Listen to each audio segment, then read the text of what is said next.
देखिए, मेरा नाम नाहिद कमर तिल्लत हूँ। मैं बीजेपी की स्टेट वाइस प्रेसिडेंट हूँ। जो हमारे फ़कीर खान साहब ने जो इनका कल एपिसोड हुआ है, अभी हम ये कुछ नहीं कह सकते ये खुदकुशी थी या उसके लिए कुछ ये हुआ था। अभी जब तक न पुलिस की इन्वेस्टिगेशन आगे आएगी हम कुछ नहीं बता सकते हैं। ये इलाके में छाया है, जैसे कि गुरेज तुलेल में मातम है, बांडीपोरा में हमारा एक पार्टी का ये एक पिलर था। पार्टी को इसके वजह से बड़ा लॉस हो गया, लोगों को भी हो गया और पार्टी को भी हुआ। उनको बड़ा हेल्पफुल बंदा था, गरीबों के पास बड़ा जाता था। जैसे कि तुलेल वाले यहाँ बहुत रहते हैं, उनके पास जाता था। इसीलिए जब कोई लीडर अच्छा होता है उसके पास साथ लोग होते हैं, उसी की तारीफें होती है। अब मैं मतलब गवर्नर एडमिनिस्ट्रेशन से यही कहना चाहती हूँ, डीजी साहब से, कि इसकी इन्वेस्टिगेशन की जाएगी और ये पता लगना चाहिए आखिरकार हमारे इस लीडर ने ऐसा मतलब ये क्यों किया।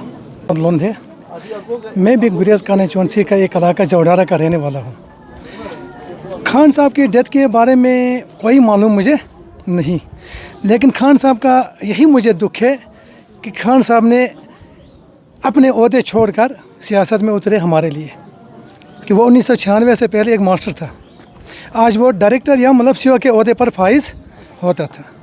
उसने कुर्बानियाँ दी हमारे लिए। तो आज मैं सोचता हूँ इस दौर में जो कुछ हमारी कांस्टिट्यूंसी में मतलब देन है वो राजा फ़कीर मोहम्मद खान साहब की है, और यह जितने उसने मतलब हम गरीबों के लिए किया है, तो मेरे अंदाजे में अभी न कोई माँ कोई जमा है तो न जमेगा जितने उसने किया है हम गरीबों के लिए। शीनिया कम्युनिटी के अगर बारे में हम सोचेंगे तो हमारे कंगन एरिया में मतलब इतनी शीना कम्युनिटी पड़ी है। वो तिलेल से आते थे या मतलब दिल्ली से आते थे, जम्मू से आते थे, वो पूरे इस इलाके में वो तिलेल के लोगों के साथ मुलाकात करता था कि कहीं मेरा गरीब एक है वहाँ, मेरे एक गरीब वहाँ पर बैठे। वो सिर्फ गरीबों की खिदमत करता था।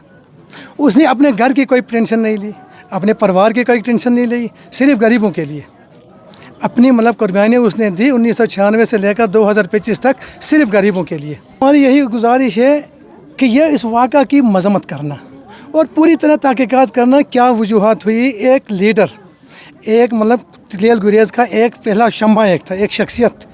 इसके बारे में मेरी अपील है डीजी साहब से मतलब या गवर्नर इंतज़ामिया साहब से, हाई कमान से मेरी गुजारिश है कि इस बारे में पूरी तहकीकात करना, क्यों किस लिए यह वाक़ा हो गया। वार ने ये खुदकुशी किया, उसने कोई हम अब आगे कोई न्यूज़ सुना नहीं, खुदकुशी हुआ। अभी बोलते हैं कि पुलिस जांच करती है क्या कैसा हुआ क्या हुआ, तो खुदकुशी का तो यकीन होता ही नहीं, किसी को भी नहीं होता यकीन, क्योंकि वो एक दिलदार आदमी था, हिम्मत वाला आदमी था। हिम्मत वाला आदमी तो कभी खुदकुशी नहीं करेगा।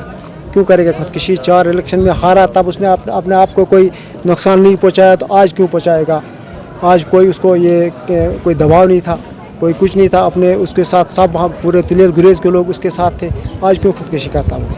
तो अभी जांच बैठाना चाहे, कमेटी बैठाना चाहे, उसके बाद देखना चाहे क्या बात है। अगर उसने खुदकुशी भी की है तो क्यों हो गई, किस लिए हुआ, किसका दबाव पर आकर उसने खुदकुशी की, ये देखना चाहे। सरकार का काम है। बहुत अच्छा था। 96 में उसने सरकारी नौकरी कर रहा था, उसने इस्तीफ़ा दिया कि किसके लिए? वो मेरे लिए, हम जैसे गरीबों के लिए उसने इस्तीफ़ा देकर कि सियासत में आया। गुरेज की जो सीट अलग हुई उसी दिनों में 96 में, तो उसने इसमें सरकारी नौकरी से क्या बोलते हैं इस्तीफ़ा देकर वो सियासत में आया गरीबों के लिए।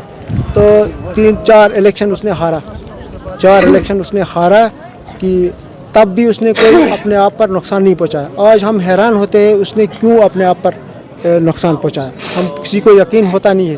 तिलेल गुरेज के लोग जो उसके साथ थे किसी को यकीन नहीं होता। और उसने सारे 3-4 पार्टियाँ चेंज किया मेरे लिए, उसने अपनी कुर्सी के लिए नहीं किया। पहले वो आज़ाद उम्मीदवार का MLA बना, आज़ाद उम्मीदवार से उसने इलेक्शन लड़ा और जीता गुरेज तिलेल के लिए। उसके बाद वो नेशनल के साथ काम किया, उसके बाद कांग्रेस के साथ काम किया, उसके बाद PDP के साथ काम किया, अब BJP के साथ। ये हमको सोचना है, हमारे लोगों को सोचना है। ये मेरे लिए करता था वो, क्योंकि किसी पार्टी में फ़ायदा नहीं हुआ, दूसरी में जाता था हम जैसे गरीबों के लिए। वो खुद अपनी कुर्सी नहीं ढूंढता था। आज पता चलता है उसका मकबर कहाँ है। आप पूरा का ये आवाम को पता चलना चाहे। अगर उसने अपना घर बनाना चाहता तो उसको प्लेन में मकान होता, प्लेन में बिल्डिंग होती, प्लेन में उसका ये होता। तो उसने कुछ अपने आप के लिए, अपने घर के लिए कुछ नहीं किया था, सिर्फ हम जैसे गरीबों के लिए करता था। वो आज वो हमारा रेबर चले गया, हम बहुत मुसीबत में है, उसके बाद भी हम फ़कीर मोहम्मद के साथ थे, मरने दम तक उसके साथ थे, हमारे दिलों में वो ज़िंदा है। इंशाल्लाह हम उसके बच्चों के साथ थे, उसके साथ थे। अल्लाह ताला उसको मग़फ़िरत करे। पूरी आवाम को, पूरे मुसलमानों को, हिंदुस्तान के मुसलमानों को अपील है कि आप सब फ़कीर मोहम्मद ख़ान को दुआए मग़फ़िरत भेजें। मुदस्सिर फारूक, डिस्ट्रिक्ट बांडीपुरा से डिस्ट्रिक्ट प्रेसिडेंट बांडीपुरा बीजेपी के। ये दुखद खबर है जो हमने सुनी है कल, जो फ़कीर मोहम्मद ख़ान साहब की डेथ हुई थी, तो हमने बहुत पछताया है और बहुत ही बड़ा लॉस हुआ है बीजेपी का जम्मू एंड कश्मीर में, ख़ासकर बांडीपुरा डिस्ट्रिक्ट में। जो उनकी फ़ैन फॉलोइंग थी, अच्छी थी वहाँ पे गुरेज़ और तुलेल में, और उनका रवैया बहुत ही अच्छा था कार्यकर्ताओं के साथ, उनका रवैया बहुत ही अच्छा था लीडरों के साथ। और मुझे भी काम करने का मौका मिला था उसके साथ जब इलेक्शन हुआ था वहाँ पे 2024 में असेंबली इलेक्शन, मैंने भी काम किया उसके साथ। लेकिन अच्छा लीडर होने के नाते मैं आज उसकी तारीफ़ें कर रहा हूँ, और जो इसकी कल मौत रुनुमा हुई है, मैं अल्लाह ताला से यही दुआ करता हूँ कि अल्लाह ताला इसको जन्नतुल फिरदौस अता करे और जन्नतुल मेवात अता करे और जल करे, और उनकी फैमिली को सब्र तहमिल अता फरमाई।